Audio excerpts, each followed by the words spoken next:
What's going on, Wiz Nation? Coming back at you guys with another episode of State of the Wizards. This is episode 15. Thank you guys for tuning in. I'm your host, Dcan, along with my co-host, Kjose. Kjose, what's going on, my man? Nothing too much, man. Just chilling. I see you got that fresh Wiz Takes hoodie on.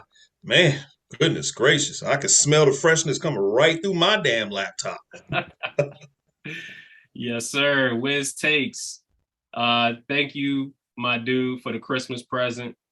Look, I love it. You know what I mean? hmm The blue, maybe a little darker, but I love it. The Wiz Takes original logo, as most of you probably already know. The logo has changed to a new one now, but this is the original. So, hey, look out for that merch, man, because that merch is on its way. Those folks who want to be Absolutely. a part of Wiz Takes, State of the Wizards, DC Hoopla, the DC Hoopla, the Wiz Takes, State of the Wizards family. Hey, we got y'all. We're gonna hook y'all up. So look out for that. If this is your Absolutely. first time tuning in to State of the Wizards, we want to thank you guys for subscribing and watching us. Thank you for commenting down low. We see you guys. Again, we are doing follow for follows as well. And, continue to share us, continue to shout us out. We ain't going Absolutely. nowhere. I can promise you that. We ain't going nowhere. Nope. Nope. Nope. We definitely here to stay. No matter how hard people try to make us go somewhere, we not going anywhere. Nah. So look, we 15 episodes in, man, and a lot has been going on in Wizards verse over these last several weeks. Since our last episode 14, the Wizards have gone 1-3. I want hmm to say we have lost some very, very winnable games. Might I add critical games? And where I want to start off with is we'll start off with our last game that we lost. Wes Unseld Jr. said a lot of key things in his post game, and what we'll do is we'll chime in based off of the things that he's saying that this team is lacking and what he expects this team to do. And so, the Utah game, we kind of already knew. We talked about this when we discussed the schedule, right? We hmm said that road trip that we had against Toronto, Indiana, Detroit, those were going to be some tough games. And indeed they were, because Toronto we lost, Indiana we lost on the road. Those are back-to-backs. And then the one in Detroit we won, but that game had to go into overtime. Yeah. And then the game at home on Saturday night, we We didn't even lost. we Yeah, didn't even that game was show up. yeah, that game was a blowout. So we'll start with that. But before we dive into Wes Unseld Jr., kind of give me your take right now on a lot of the things that's being said in Wizardsverse, and we'll make this brief about the lack of performance by certain individuals instead of just overall team performance. What's your Well, take on that? what I think is that Spencer Dinwiddie, of course, is getting the brunt of it because he's not performing to everybody's expectations. I think it's unfair to blame Spencer Dinwiddie, but because people had these expectations of him coming to this team, it's easier to look at him and say, oh, well, you know what? He only gave us 8 points, or he only gave us 6 points. That's not what he's supposed to do. But I just think it's very unfair because it's a team loss. We've had several team losses, but Spencer Dinwiddie seems to be the main culprit that everybody turns to and blames for these losses, and it's just completely unfair. And Wes Unseld, he speaks about that, so he spoke about it on numerous occasions. But again, I'm gonna just say it one more time: these losses are team losses. They're not Spencer Dinwiddie losses. Like last night, Spencer Dinwiddie didn't turn the ball over 6 times. Right. So Right. No, I agree. I agree. And the thing is when you look at a lot of the games that we've played. You know, you can point the finger to a lot of players not showing up. Spencer Dinwiddie gets a lot of the blame because he's a guy that the Wizards went out and made a 5-team trade for. Right. So, you know, essentially everyone's expectations, and you and I have both talked about this. And for those people who don't know, you can go back and check our track record right here on State of the Wizards. But we knew that Spencer Dinwiddie had a lot more to prove than what we were giving him coming through the door. Absolutely. And so we were kind of giving him his flowers extremely too early. And it's something that, you know, Wizardsverse and those out there who, you know, they're more so player fans, in my opinion. Those fans, just like when Russell Westbrook came through the door, there was really no expectations for Russell Westbrook either. It was just, oh, it's Russell Westbrook. We know what he brings to the table. This is what it's going to be.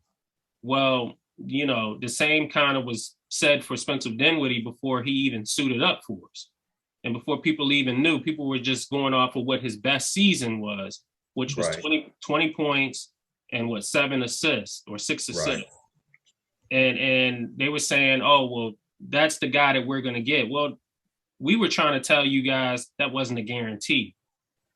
There was no guarantee we were going to get that Spencer Dinwiddie, especially not in a recovery year. Okay. So, you know, it's just one of those things, man, where we really have to allow things to play out. And even when it comes down to this team, you and I talked about in the previous episodes, weren't we supposed to allow this team time to grow, allow this team time to come together? You see that we're losing these games because of the fast start, and now people really ready to jump off the ship again. You and I both said from the beginning that we didn't believe that this team was a 50-win team. Right. Okay, so we didn't put these unrealistic expectations on the team. And now that, you know, we're sitting at what, 15 and where are we at? 15 and 12, 15 and 13, Right. 15 and 12. 15 and 12. Okay. Now that we're sitting at 15 and 12, you know, oh, you know, we're one of the worst teams in the East. Yes, reality has set in, folks, but if you were always there, if you had never set that bar at an unrealistic height, unrealistic expectation, you would have known that eventually we would have come down to earth. But Agreed. let's go ahead and dive right into Wes Unseld Jr.'s post-game conference after the Utah Jazz game, and let's see what he had to say. After the last game, Brad said that he needs to cut down his turnovers. He had 6 of them tonight. What's your take on just his turnover issues this year? He's aware of it. I mean, we've talked about it. I think some of them are, you know, the pressure that teams put on him. They double him, they hit, they blitz. But, you know, sometimes it's just, I think sometimes careless. Sometimes it's playing in a crowd, trying to over dribble, do too much. And it's not because he's selfish. He's trying to make a play. He's trying to get himself going. He's trying to get us going. You know, at times it's tough because team's going to key in on him. They're going to shrink and show multiple bodies. Okay. So Wes Unseld Jr., it's unfortunate that he doesn't know about the history of Bradley Beal. Right. I feel like he kind of said some things there that allowed Bradley Beal to ease his way out of this.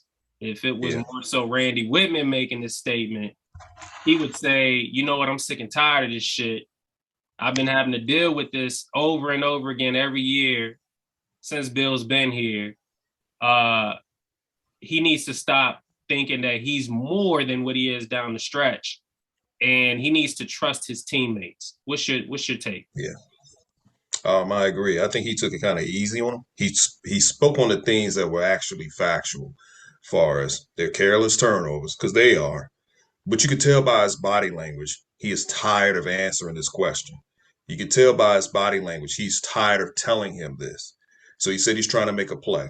Okay, he's trying to make a play. But that's the problem. He is not a distributor like that. He thinks that he's Kobe, and he really isn't. And the fact of the matter is that there has to be some accountability held on Bradley Beal when he goes out there and he turns the ball over carelessly. There has to be some accountability when he takes a bad shot. It has to be some accountability when he's screaming about a foul call that wasn't called, and his opponent, his defender or the person he's supposed to be guarding, goes down and makes it easy too because he's spending majority of the time at the other end of the court fussing at the referee. Right. Right. So it's really a lack of accountability, and I really hate for Wes Unseld Jr. to be in this spot. But we kind of knew this was going to happen too when he was hired. That this is what he was going to have to deal with because this situation is bigger than Wes Unseld Jr.'s control. This goes up to management. Well, it's something that they're definitely going to have to look at. I mean, Bradley Beal's on the cusp of a super duper max contract.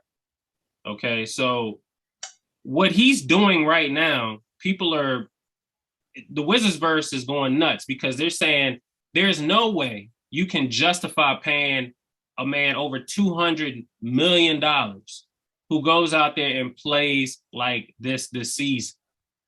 Bradley Beal has been playing terrible all year long. Okay, Bradley Beal said last night that he's been playing shitty all year long. Okay? We know that. That's the thing. We know that, and yet we're still complaining about other guys on the team. Somehow, we're diverting the attention away from the one guy that deserves all the attention because he's the guy that the organization said that they're building their organization and their team around. You said you were building around Bill, correct? So every game, we're expecting you to play like you're worth a super max contract. Right. All right. So against the Jazz, Bradley Beal scored 21, 5 and 5 on 9 for 19 shooting. He has 6 turnovers. Yeah. All right. There's a lot to cipher just in that alone because this isn't the first game, the second game, the third, or the fourth game this season where Bradley Beal has had more than 5 turnovers a game. Okay? You have to factor that in. This matters. When Wes Unseld Jr. says that, these are careless turnovers, he understands he's trying to, do more for the team. In my opinion, that's not being critical enough of what we've seen out of Bradley Beal all season long. Right. You see what I'm saying? So with that said, we'll continue, but, the point to this is that Bradley Beal right now is not playing like a supermax player at all. No. At all. No, he's not. And let's go ahead and continue. Hey, Coach, I know you talked about this the other day, but the team started off with 3 and really strong record, and lately there have been more losses, I guess. What is the identity of the team right now? It's not where it should be. Great question.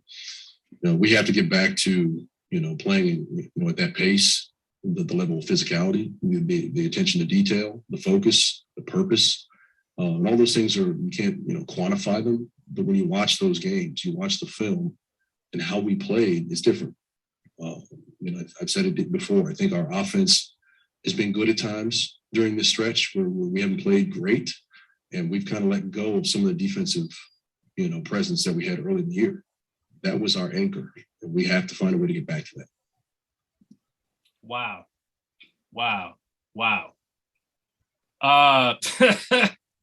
Look, somebody there you have it, Wizards verse. There you have it. Right. Somebody asked me on Twitter, what was more important than Dinwiddie playing like trash?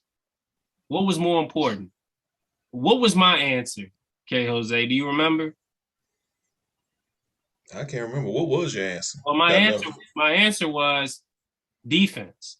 Well, yeah, absolutely. Defense. That was the identity of this team. Yes. And Wes Unseld Jr. just told you that we're not that team anymore.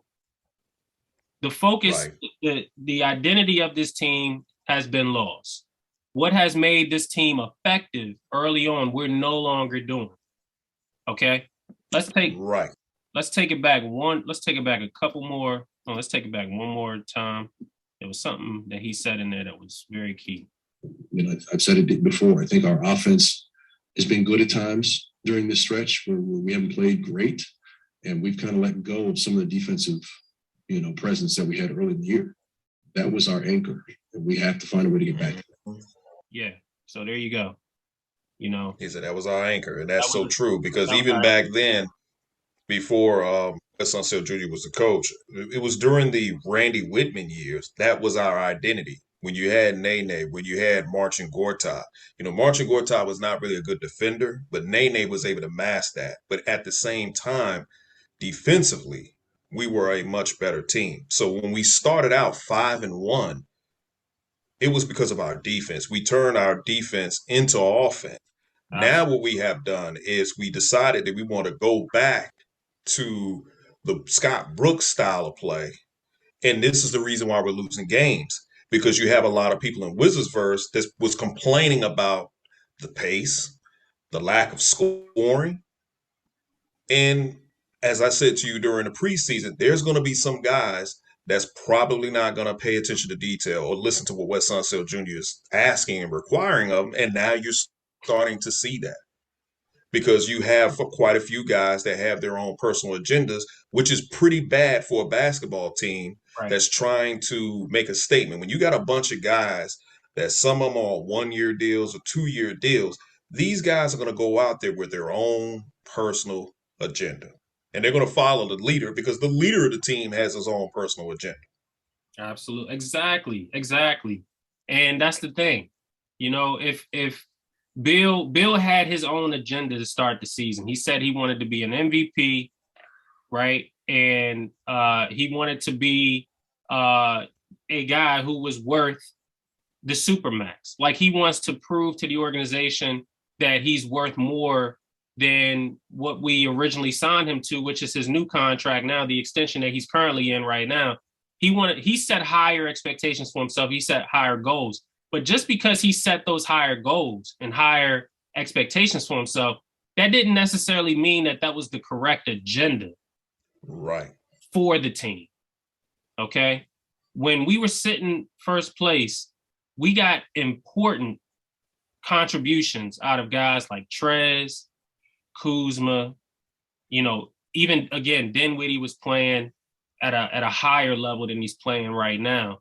Bradley Beal wasn't playing MVP caliber when we were 5-1. In fact, we were actually playing a lot better when Beal wasn't leading the team in scoring. Agreed.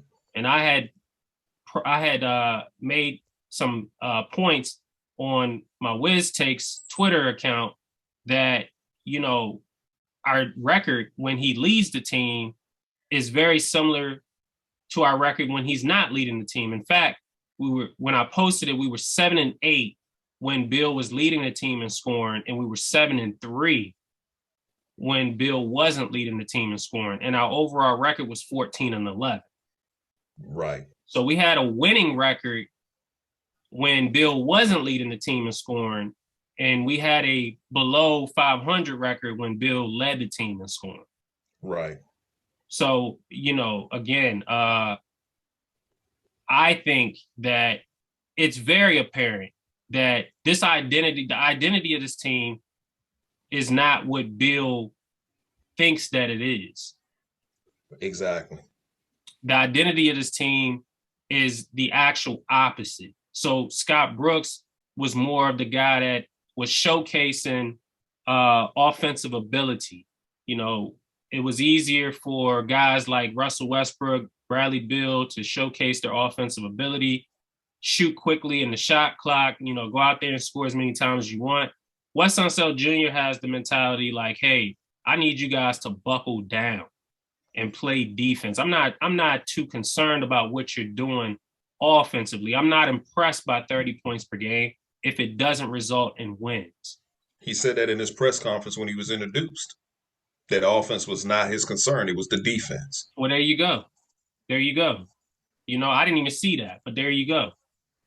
That's proof that this is what he's upset about. He's upset that the identity of this team has been lost because we're not doing the things that made us successful early on, which was playing defense. Right. So again, going back to what was more important than Dinwiddie not scoring the basketball, it was defense. Defense. There you go. Man, he looks pissed. Yeah, because he's you could tell he's tired of repeating himself. Man, he said it in his press conference when he was introduced too. If I have to repeat myself over and over, then we have a problem. If I have to address certain things, then we have a problem. And he even speaks on it in this presser. Look at that man's face, man. He don't look happy. Man, he looks pissed. He's probably thinking to himself, damn, my dad told me not to take this job.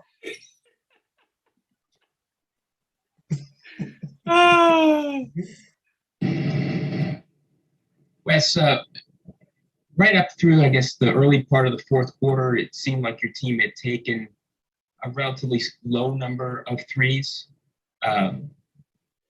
relative to what they attempted earlier in the year. Are you happy or with the shot selection in terms of taking fewer threes?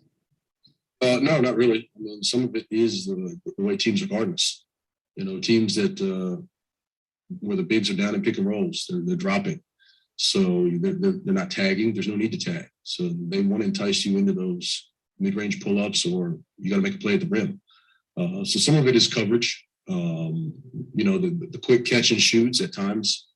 We saw tonight it was efficient for us, but I don't know if you can live with that. Moving them from side to side, attacking, getting more paint threes, the driving kicks threes, those type, 3-pointers.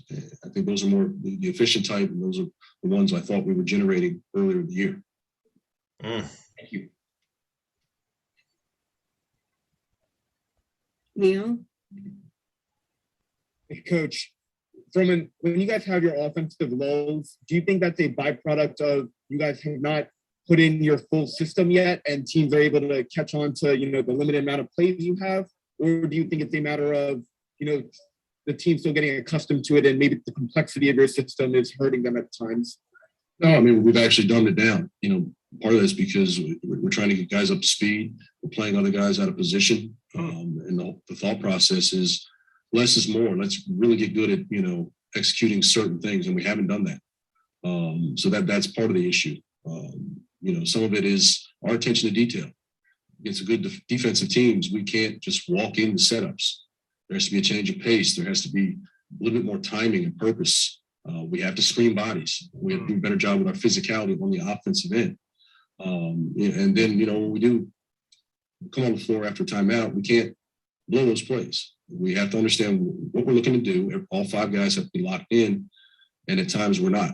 So, you couple all those things together and you start seeing some of those blows that you were talking about.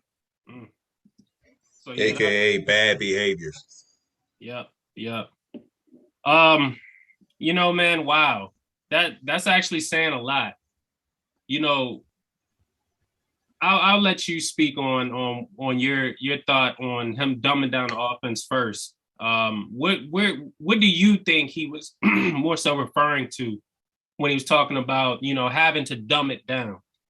I think it was more so of catering to certain players that wanted to play a certain type of way.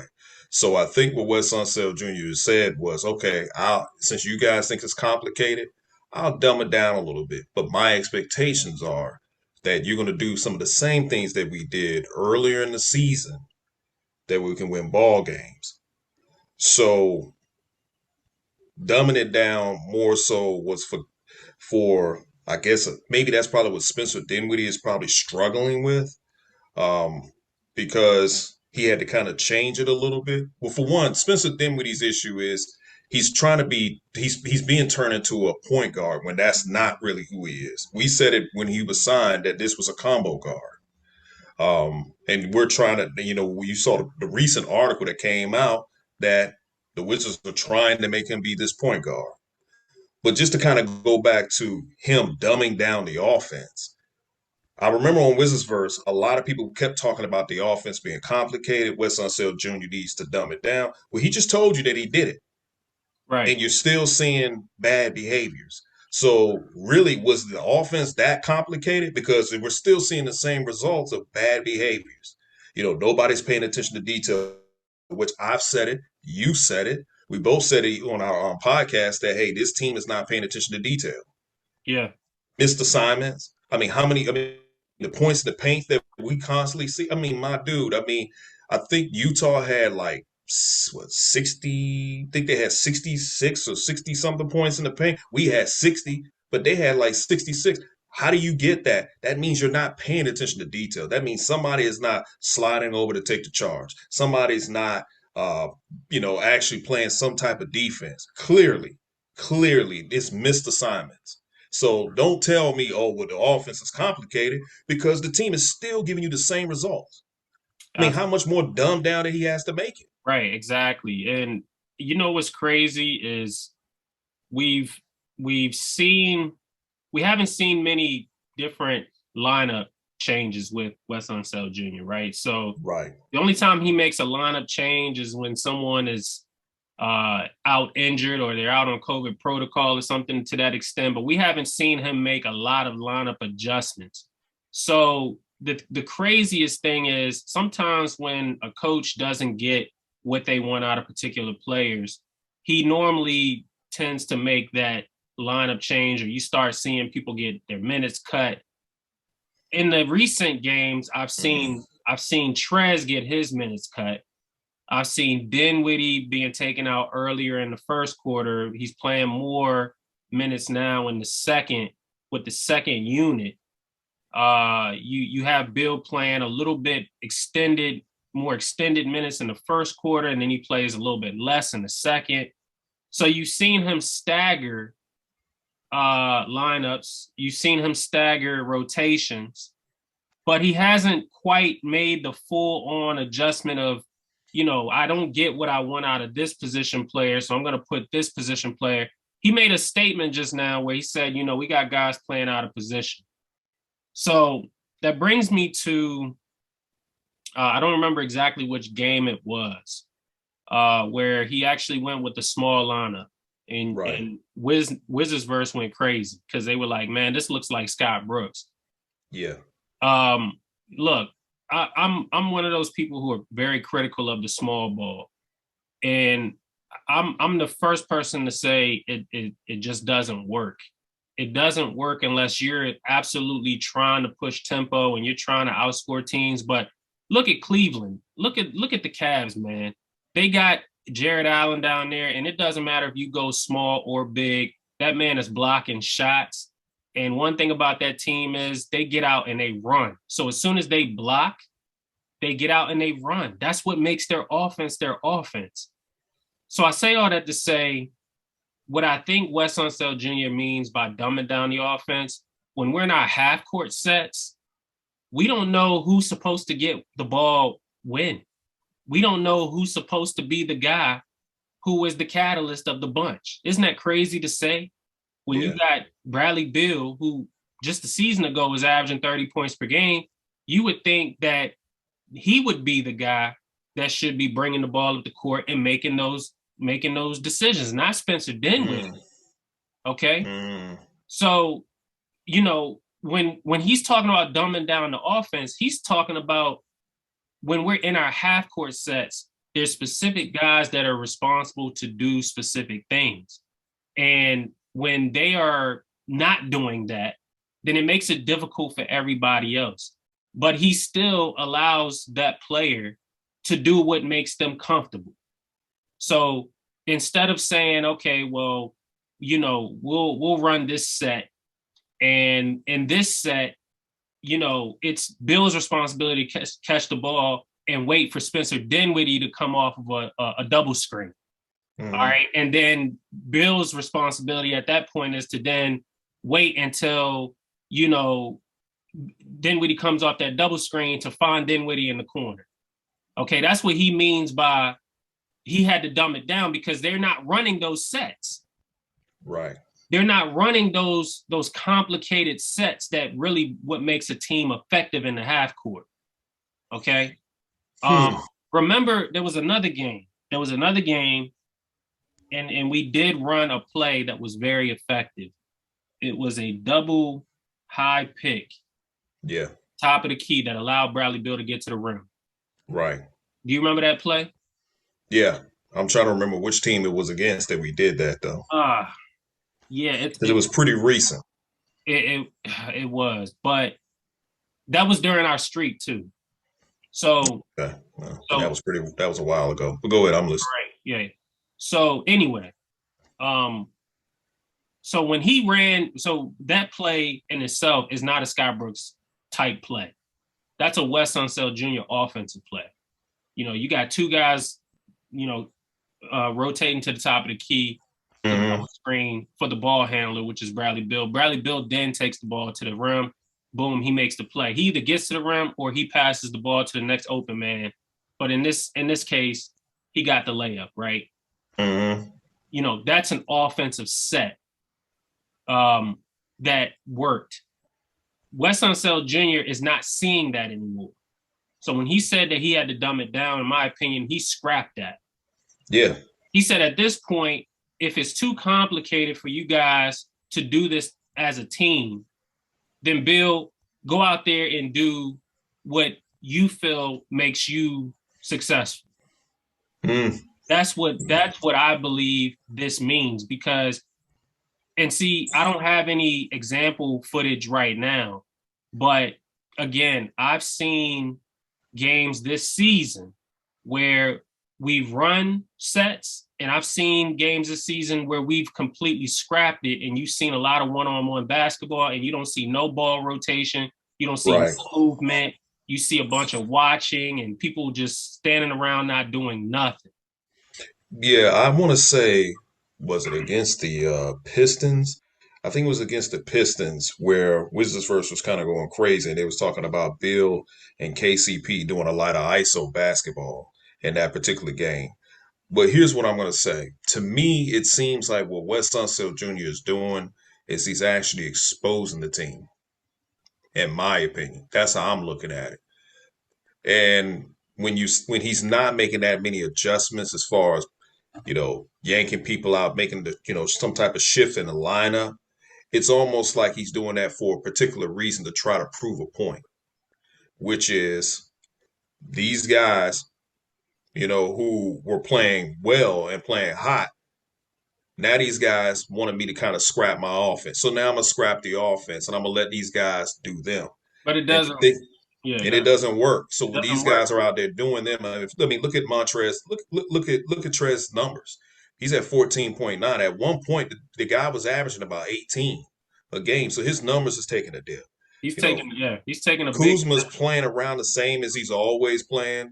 But you're even seeing Spencer Dinwiddie is kind of around where he normally averages at. But the dip is in Beal and Harold because Beal is coming off of putting up 31 points, putting up 30 points. Now he's only averaging 22.5. Yep.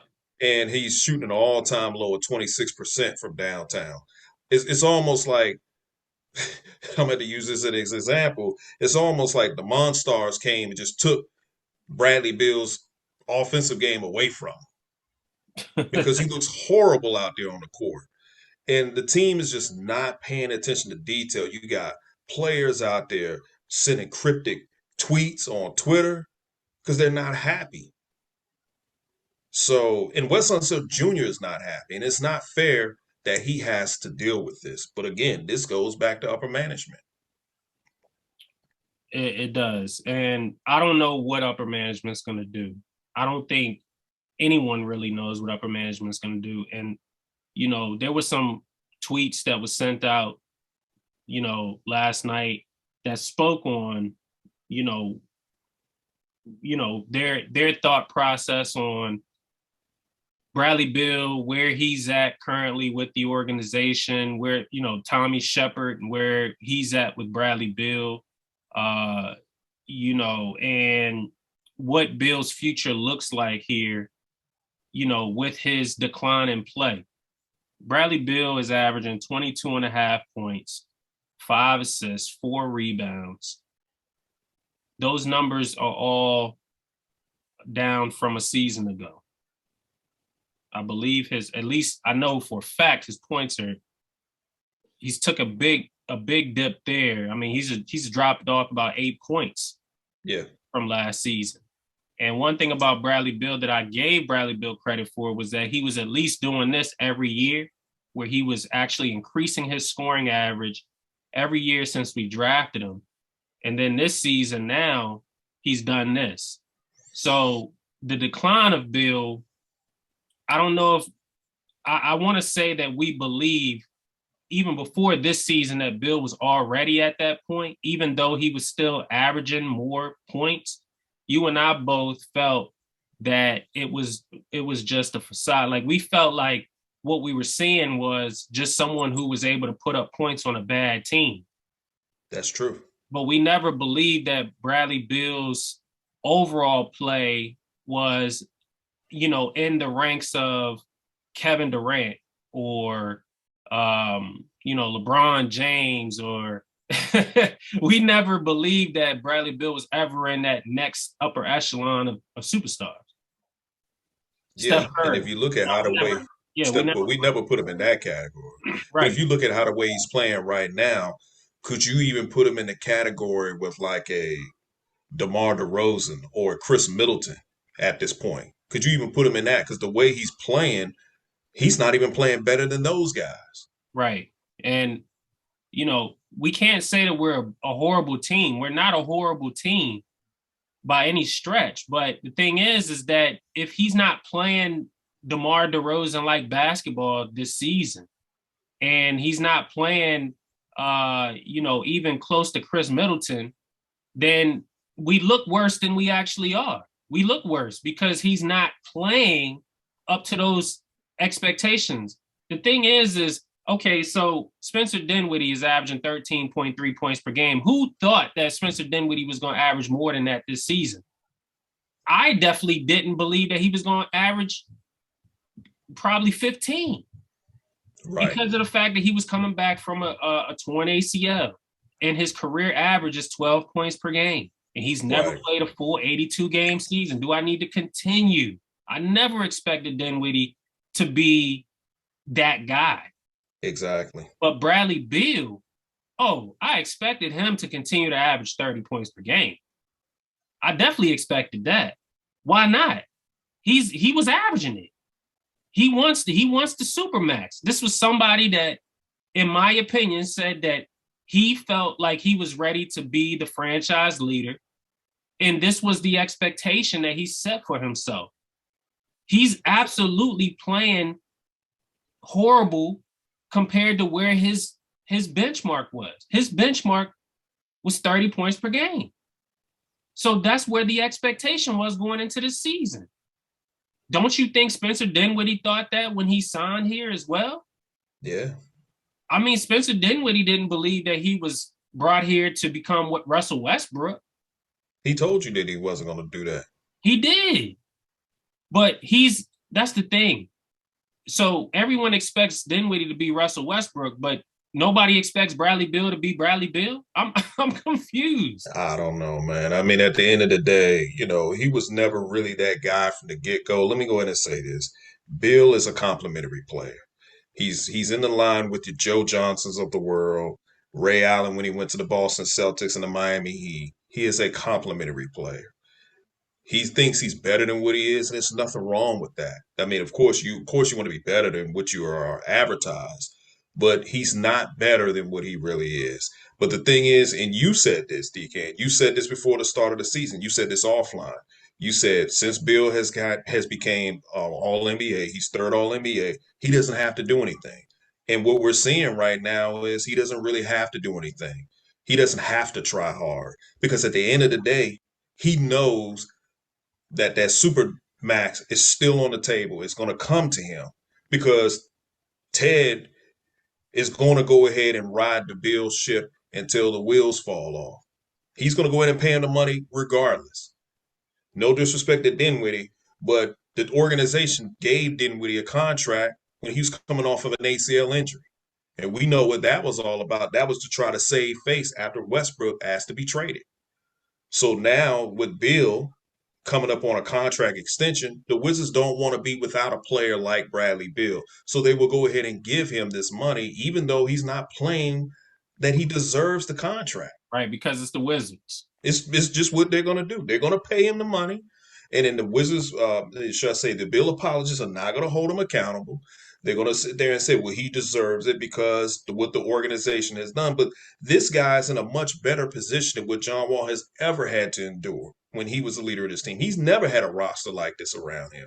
Bill has this roster around him, and the guy is being very ungrateful. For those of you who listen to his podcast when we were 10-3, and you listen to some of the things he said in there, he sounds like he's very ungrateful for what he has. So I don't get it. Let's see if we can play a snippet of what he said from the podcast. Let's see if you can hear it. What are you gonna do, Bill? What you got?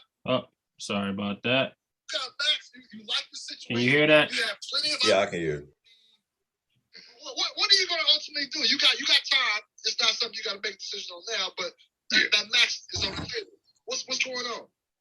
It's basically what you just said. I got time, right? So, like, I kind of hold the cards right now, and I've never been in this position, right? And so I'm kind of embracing that, right? Mm-hmm. Being able to kind of dictate how I want my future to be and where I want it to be.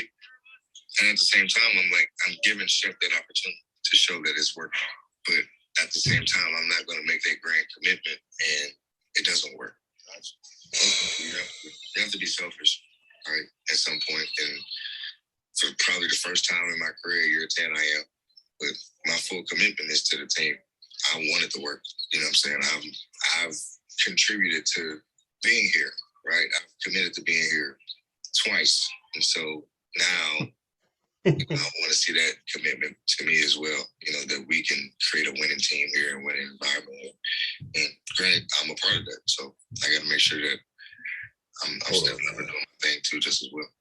What is? So talk about mixed messages. Bro, let me speak on this, man. Let me speak on this. So this guy's talking about he said he wants it to work here. I think to the guy on Twitter who said to you to listen to the podcast, listen to the whole thing. We just listened to what he said, and we're hearing the same thing. We're hearing a narcissistic attitude. I hold all the cards right now. I don't have to rush to sign it because the check is still sitting on the table. It don't make a difference. I can play how the way I want to play, and they're going to give it to me anyway. It feels good to be in this situation. The guy already knows he goes anywhere else, he's not going to have this kind of power. Right. Period. Right. So Wizards verse, this is not a guy who is really committed to really making it work here. This is a guy who's committed to get the bag. He's telling you this. Right. He's telling you that. He's only going to sign because he knows if he goes anywhere else, he's not going to have this kind of luxury. To me, all I heard was narcissism throughout the whole interview. So miss me with the, what did you expect him to say? We were 10-3, and he was acting like we were 3-10. Yeah, exactly. I mean, even in that interview, hold on, I'll let you say what you guys. Even in that interview, he said that he didn't believe the style of play we were playing was sustainable, which we were actually playing defense. He's telling you he don't want to play D. So why in the hell is the organization so hell-bent on paying him the amount of money when this man is not even committed to doing what he needs to do to be the franchise guy? You never heard Michael Jordan. You never heard Kobe, Magic, Larry. You never heard any of the greats say some of the things this guy said in the interview. Never heard anything like that. But yet and still, we're being told, oh, well, what did you expect him to say? I definitely didn't expect him to say something like that. That's pure narcissism, man.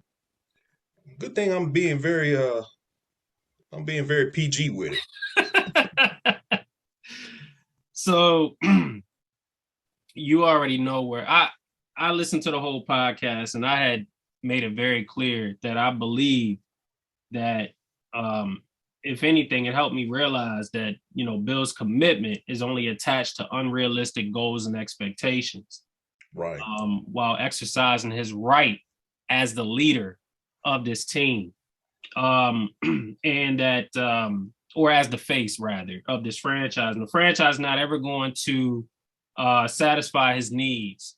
And, you know, I made the blunt statement of saying just trade him, you know, because, you know, it's like anything. Okay. So if you know, if you're in a commitment, if you're in a relationship with someone and you're saying to them, hey, the only way that I'll commit to you is if you know, I wake up every day, you make my bed, you wash my clothes, you know, you clean my toenails, you know, I set all these other expectations, and then they do that, right? And then the next day, you know, she's looking at me like, hey, I did everything you wanted me to do. What's up with the commitment? You know, because he told you this isn't his first time. This isn't his second time. This would be his third time, okay? Making a decision where he's committing. But this is more so long term. So let's go back to the analogy. You know, okay, I'm thinking about marrying you at this point. So you did all the things that I wanted you to do before. Now I need you to do this. What he's doing is he's constantly trying to set a higher standard for the Wizards organization to meet. And the thing is, what has this organization not, or when has this organization not shown a commitment to winning for Bradley Beal? When? Even when Bradley Beal was, you know, second fiddle to John Wall, was that not showing a level of commitment to Beal at that time that we wanted to win? How all of a sudden, because John Wall's not here anymore, we're all of a sudden resetting the clock all of a sudden? We've constantly have been committed to showing Bradley Beal that we want to win. The thing is, Bradley Beal keeps setting these unrealistic expectations for the Wizards organization to meet. They'll never meet it. So my thing is, trade him, because all he cares about is this. That's all he wants. He's not committed to winning. If he was committed to winning, then he wouldn't be setting these unrealistic expectations. He wouldn't be saying, you know what, okay, you know, this is my first time, you know, having, you know, control, you know, taking my time to make this decision. If he was truly committed to winning, he would sign right now. He would sign right now. But see, Bradley Beal knows if he did sign right now, he wouldn't be eligible for what? That's super duper max. That's super duper max. So he knows that if I sign right now, I'm not going to get $45 million a year. Exactly. That's the real reason why he's not signing. But he keeps setting these unrealistic expectations. You know that the Wizards aren't going to meet these expectations, bro. I don't even know why you're saying that. Who you lying to? We know for a fact you're not signing it because you want more money after the season. Of course. Of course. I mean, if anything, you know, he's basically moving the goalposts. And what he's basically telling the fan base is, if the Wizards want me, they're going to have to pay for me. I'm not going to come cheap. You and I we knew he wasn't going to sign that extension back in October. We knew that. We knew it. Because it was like he was going to be leaving like $54 million on the table. Exactly. So this guy is eligible to make anywhere between $245 to $252 million for the next 5 years. Why in the hell would he sign that 181 for 4 years? He will be leaving money on the table. Right. You know where I'm at too. Exactly. I'm at trade him. Get him out of here. And this is his last opportunity or last shot. So he gonna make it count. To make this kind of money, right. So he's definitely going to make it count. So, you know, when those folks out there, you said, you know, those folks in Wizards verse said that, what was he supposed to say? You know, my answer was simple: nothing. Don't say anything. You know, when you start making excuses and you start telling people why you're not committing, all you're doing is making matters worse. You're making matters worse for everybody, but you're more so making matters worse for the team's sake. Because, you know, and you and I have talked about this offline. We said, if the Wizards make the decision to extend Bill and give him that kind of money, we're setting the organization back. And the thing is people are banking on this salary cap ceiling increase and all of that. It doesn't matter, man. It doesn't matter. Like, you know, what it is no matter what, he's going to account for that amount of money on the books. So you're constantly going to be looking at that number. You're constantly going to be saying, damn, what could I get for $45 million other than Bradley Beal? So it doesn't matter because that number is going to stick out the most. Of course. I mean, my thing to Wizards verse is keep the same energy. The same energy you guys had for John Wall to get up out of here because of this contract. I would expect the same energy for Bradley Beal because this contract is going to be way worse.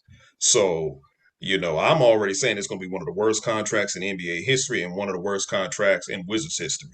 It's no way you can justify him making that kind of money. I mean, I just saw that KD put up 51 points today. 51 points.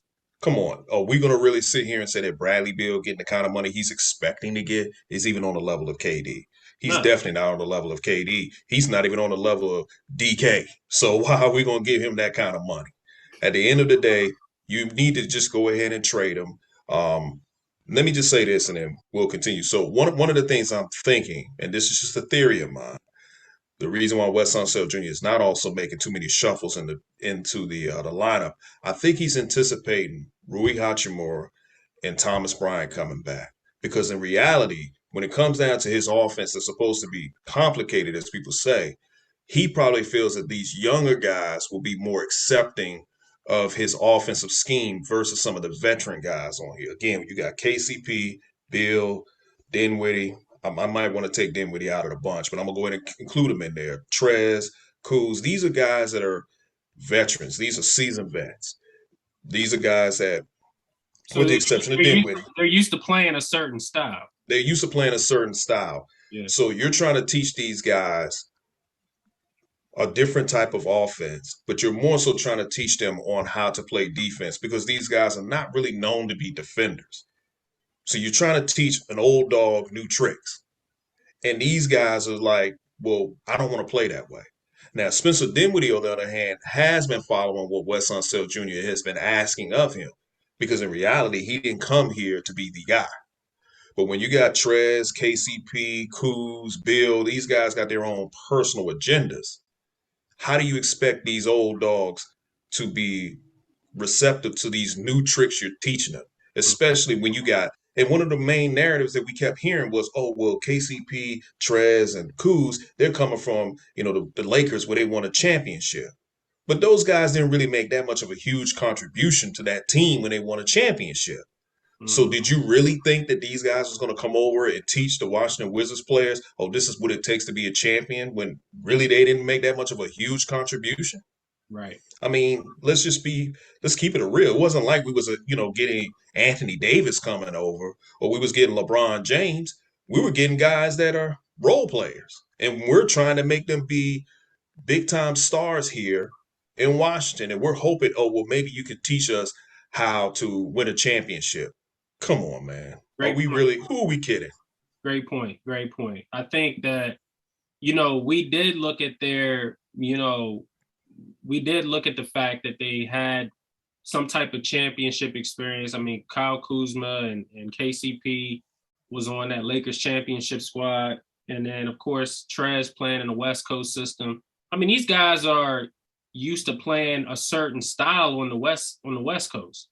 So, the thing is I don't expect these guys to come here and immediately fall into what Wes Unseld Jr. is teaching them, because these guys are stuck in their ways. You know, some of these guys felt like, hey, if I played this style and it worked, why am I going to change, you know, who I am as a basketball player? Mm-hmm. So I could very well see, you know, the veteran guys on this team saying, you know what, that ain't work for me, so I'm not going with it, you know? And I know for a fact Bradley Beal's like that. I know for a fact KCP is like that, you know? I know for a fact Kuzma's like that. I mean, these guys are, the only way they stand out is if they get their opportunities, you know, with the ball in their hand. That's the only way, you know. But think about it. Look at how certain guys are playing this season. You can tell that they're uncomfortable. Like KCP now is dribbling to the basket. He's taking shots that he's never had to take in his career. You know, being forced to shoot off the dribble. All you know KCP for in Detroit and in LA was being a corner three-point shooter or being the top of the key three-point shooter. You know, he's doing things out of the ordinary of his own career at this point. To me, that's going outside of, you know, that's just going outside of what's being asked.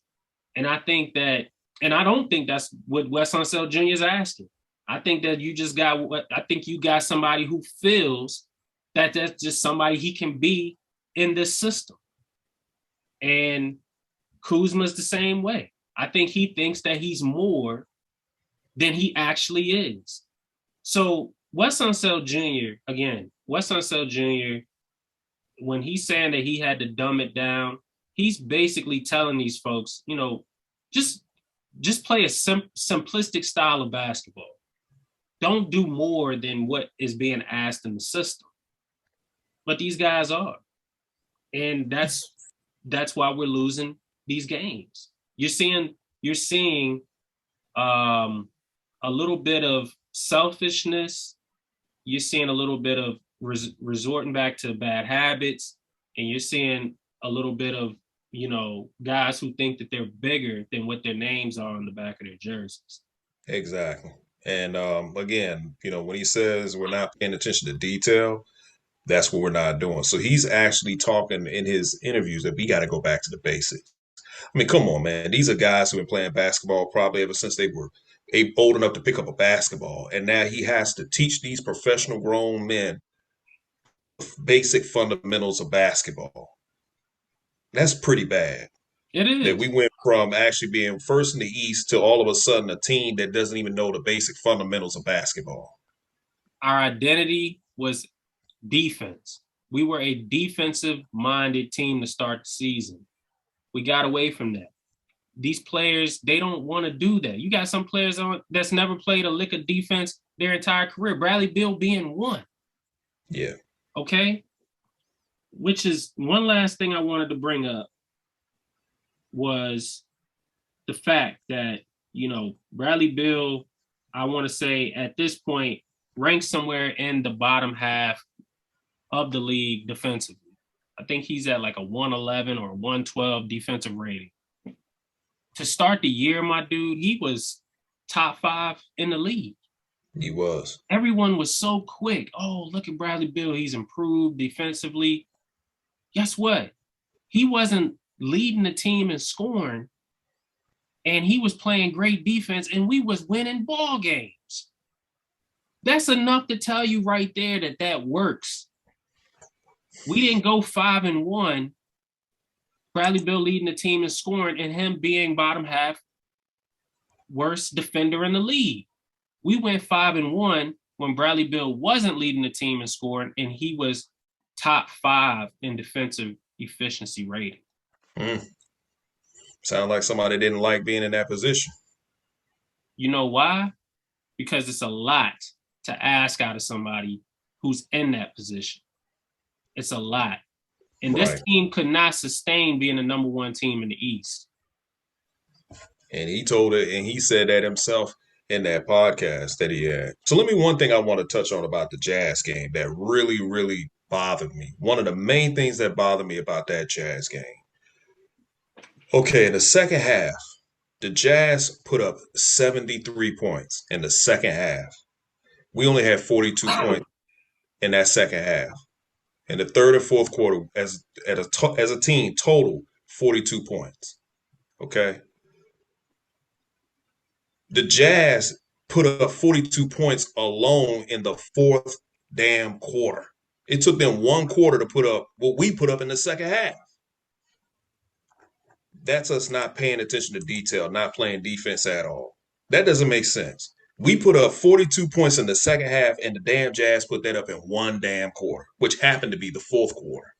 Yeah. And what more needs to be said about that? And the thing is with the Jazz, they're a good three-point shooting team. So the Wizards didn't really shoot the three ball a lot last night, which Drew Gooden pointed that out. And Wes Unseld Jr. said, hey, that's just how some teams are defending us too. What I can say is I'd have to admit that, Wes, I'm sorry, but it don't matter how teams are defending us. I think that the team just can't shoot threes. We're missing wide open threes. Okay, so, even teams are daring us to shoot the ball. They're daring us to make the shots. And if we're not making it, then we have no other choice but to settle for mid-range jump shots or in the basket. The defense is going to give you what they ultimately want to give you. And if they feel like you're not a good three-point shooting team, they're going to give you that shot. Pretty much. And that's the crazy thing. The crazy thing is teams don't even really have to defend us from three. Think about that. Think about how easy it is to beat an NBA team in this league where you don't have to worry about them shooting the three. That was the Jazz last night. Yeah, but that's pretty much been every team throughout the whole season. They give us that three ball. What they do is they pack in the paint so that way, guys like Bradley Beal, it makes it more challenging for them to drive. I mean, we still manage to get points in the paint. That's usually if you're passing the ball to Montrezl Harrell, or you're passing to Daniel Gafford for an alley-oop, or Daniel Gafford gets gets a garbage bucket. But teams are actually daring us to shoot the three, and they know that we're not going to hit that three ball. Now, I'll say this, and then we'll wrap this up.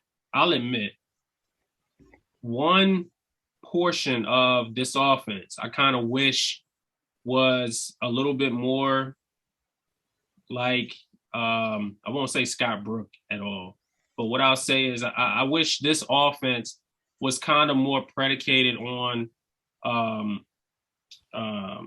focusing on some of the three ball shooters more, because last night, I think Corey Kispert had a couple of plays drawn up for him where he hit, two back-to-back threes off of a high pick that was set by Montrezl Harrell, I think was one of the plays.